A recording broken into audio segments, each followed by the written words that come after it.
Hi, it's David Rhodes with Fire Engineering's August Editor's Opinion.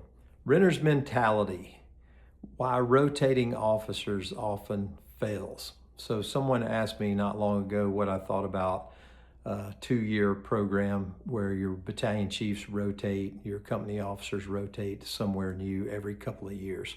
I was in a system that did that with battalion chiefs, and since we're getting close to football season, I thought I would use a football analogy. How many successful college football programs are there that rotates their head coach and their assistant coaches every 2 years? So look at your battalion chief as a head coach for that battalion, your company officers as the assistant coaches, and it just doesn't work operationally. Now, we all know there's times where a certain skill set is needed somewhere else and there needs to be a transfer, or there's a personnel issue that just needs to be dealt with that requires somebody to move shifts or move across town. But as a whole, as a organizational policy to rotate people every couple of years is very disruptive to the operations.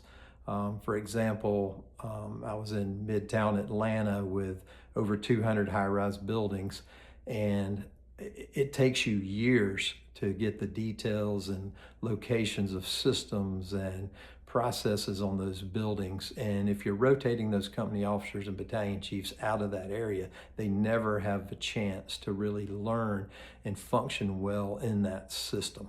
So it's sometimes also used as a matter of professional development, they'll call it. But if you're moving a chief from one spot and moving them into another, and you're not shadowing in that spot, there's really not a whole lot of professional development going on. You're just rotating folks around. So it's very disruptive. I haven't seen any programs that are unanimously successful across the board that do that. And most of the time, the reason given is that they're trying to break up cliques or again, for professional development. And a job shadowing program is much better for developing your people. And if you're trying to break up cliques, first of all, define what that is and make sure it's just not people who get along. If they're really creating a problem before you start moving folks around. So my take is not a good idea. Check out the full story in the link below.